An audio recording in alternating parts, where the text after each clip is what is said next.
Alright, y'all, so look. First things first. What's good with all y'all? I hope y'all have an amazing day.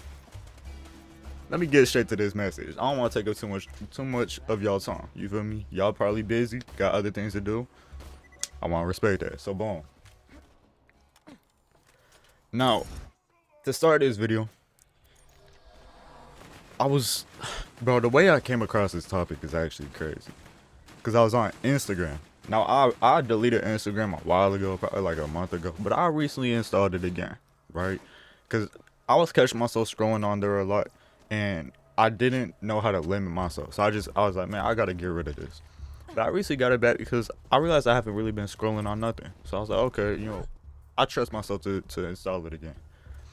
But I was on there, and I was just going through like my timeline and stuff. And I was only scrolling for like 3 minutes. You feel me? Maybe 5, maybe 10. I don't know. I was scrolling though. I can't cap. But anyway, I came across this ad about this show. Now the show is called Money, Guns, and a Merry Christmas, and it's one of them like YouTube skit type of shows. Y'all know what I'm talking about? Like it's one of them like it's not no actual TV show, but it is though. You get what I mean? Like it's weird. If you know what I'm talking about, you know what I'm talking about. You can just look it up. But it's about this dude who's like a billionaire, but he's trying to find a wife.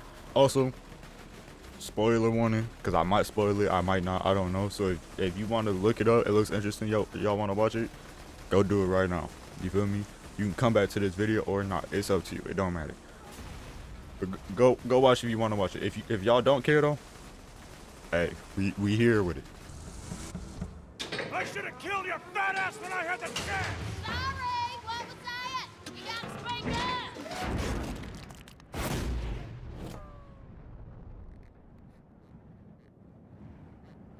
up! That was awesome.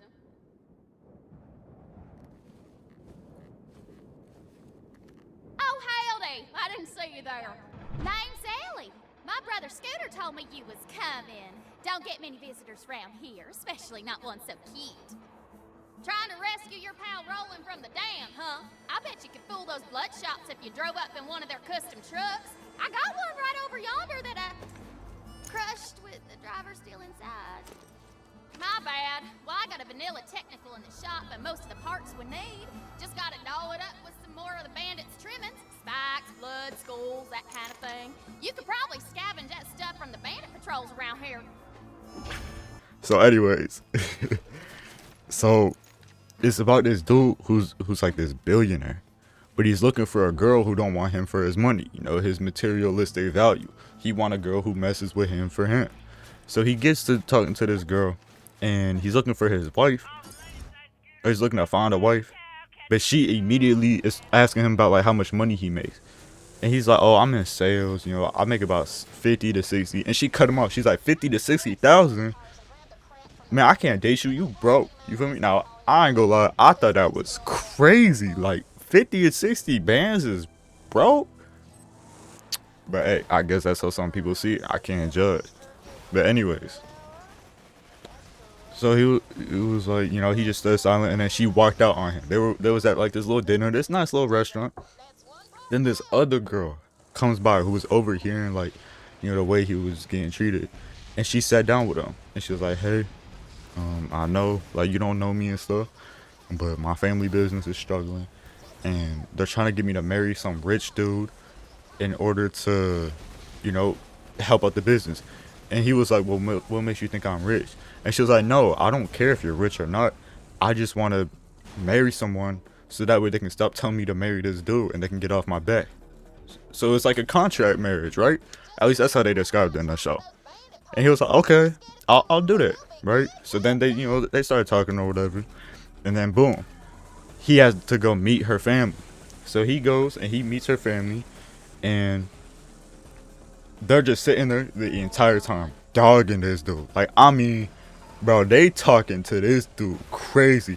I remember I was sitting there and I'm watching this show, and I started praying. I'm like, God, please don't never put me in no situation like this, because I don't know how I'm going to be able to control myself. Y'all feel what I'm saying? Like, bro, I ain't gonna lie. They was talking to, I know it's acting and stuff, but oh my goodness. But anyways, so they sitting there and they dogging him, and I'm talking throughout the whole show, right? They don't care about what he do. He gave this little girl a check for 50 bands and said, "Hey, if you want money to shoot in your little Supreme money gun, go cash this check." She go cashes the check. They're talking about, "Oh, that check fake. Like, that's illegal. You finna get us arrested." And he was like, if you don't believe me, then just go do it, right? And these people, it's like they had this one idea about him. They had the idea that he was broke. And they refused to accept, no matter what was shown to them, anything else. No matter what he did, it just had to be false. It had to be fake. There's no way it could be real. So they keep doing all these stuff, and you know what, I'm gonna just fast forward. They get to the hospital, and the granddad is in the hospital bed. Don't ask me how it got straight to the hospital. So many things happen, right? Granddads get to the hospital bed, and the dude, the secretly rich dude, causing the best medical doctors to come there, right? Now these people, again, these people aren't trusting nothing from this dude. They're still calling him, you know, being closed-minded about him until he actually saves the granddad's life. And even after he saves the granddad's life, they're still questioning him and the doctor that he called, right? And they couldn't believe it. Now I haven't watched no farther past because the moment I seen this, I wanted to make this video. You feel me? While it's fresh on my mind. I feel like that's what a lot of us do. I feel like a lot of us have our minds made up about a lot of things. For example, how the world works. A lot of us have our minds made up that we gotta go to college, or that we gotta follow religion, or that we gotta just whatever it may be. There's so many different things. But I feel like we all have that one thing that we refuse to believe can't be true. Like, oh, there's no way that could be possible, right? And I think that's a flaw. And I'm not trying to make nobody get defensive. I'm not trying to make nobody feel no type of way. I just feel like in order for our minds to be made up about something, that would mean that we have to know everything about that thing. Which none of us do. None of us know everything about anything. Especially not about this world, or about our beliefs, or about literally and the reason we wake up. No one knows exactly why we do it every single day. Nobody. So it's like the reason why that little YouTube show stuck out to me is because I feel like it embodies that we as people jump to conclusions so much. And maybe you can feel like you don't, or maybe you feel like you do. But I know everyone has had a moment where they jump to some sort of assumption or some sort of conclusion about someone, something, whatever. And I think the moment you do that is when you set your mind on something, like a belief, and you refuse to accept any form of change. I feel like that's when ignorance can creep in. I feel like that's when lack of knowledge can creep in. I feel like that's when delusion comes in. I feel like that's when it's easier to be judgmental to somebody. I think if someone were to come to me, right, as an example, and they was to come to me and they was to tell me that there is no such thing as a God, and they could 100% prove it to me, right, that it is everything that I've ever experienced is false. I bet a lot of people initial reaction, and maybe even myself, would be, nah, there's no way. There's no way that's true. But why? Why is there no way that that's true? And that's kind of what I was thinking about. And I think the reason why a lot of us think that, or even have that thought process, is because we don't want to accept that we are wrong. We don't want to accept the feeling of being stupid, or the feeling of looking stupid, or even, again, just being wrong. We don't want to have to accept that there's a chance that we weren't right. And I've realized that controls so many of us. Just the thought of not being right, the thought of not of being misled. It's not even about being correct, it's about just not knowing. I think a lot of us take so much pride in being smart and having it figured out. But the truth is, none of us do. You don't have it all figured out, and that's okay. I don't have it all figured out. But it's because I don't have it all figured out that I have to stay open-minded about everything. Because there's a chance that I could be wrong about what it is I believe in. I could be wrong in what it is I think to be true. I could be wrong with what I'm doing in everyday life. I don't know 100% if what I'm doing is right or not. I don't know if I should be making these videos right now or not. I don't know if I should be waking up every day. You feel me? You don't ever truly know. I feel like the only person who does know is God. If you call it a person, I don't mean to call God no person, but y'all know what I mean. But regardless, none of us truly know. So why do we get closed-minded? I feel like that just don't make sense. I feel like we should try to be more open-minded about anything, regardless of how much of an emotional connection you have to something.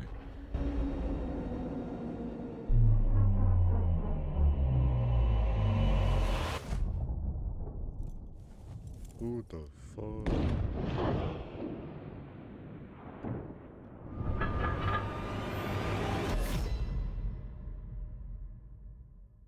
The more emotional and passionate you are about something, is the more likely you are to think irrationally about it. We need to stay logical. We need to stay present. Not even just logical, but present. And understand that emotions don't take in turn the truth. Y'all feel what I'm saying? I don't know. I just feel like we could be a lot more open and a lot more receptive. There's no reason to dismiss something straight off the bat just because you don't like it or just because you don't want to accept it. I feel like not being able to accept something it just seems like it comes off as ignorant. It comes off as you don't care. You don't care if you're right or wrong. You don't care to learn more. You don't care to better yourself. And I don't think that's good for anybody. So I think if you are on this journey of trying to better yourself, if you are on this journey of trying to learn more and become a better person, improve your character, I think something that you could add to your bag is being a little bit more open-minded. Trying to understand a little bit more about what other people think, other people's perspectives, instead of dismissing them as soon as they disagree with yours. Because maybe you are wrong about some things. But that's okay, because we all are. But anyways, y'all, that's it for this one. Look, again, if y'all want to see this Borderlands 2 gameplay, you know, I'm gonna keep making these messages, keep posting gameplay. But if y'all want to see some actual commentary and like funny moments and stuff that I get when I play this, if I play it in my free time, and I can just post them as like shorts or something, man, I'd love to hear y'all thoughts about it. You feel me? Or maybe you're coming from the shorts. Who knows, bro? But anyways, y'all, hey, I hope y'all have an amazing day. Sorry if I took up too much of y'all time, but hey, God bless y'all, man. Have an amazing day.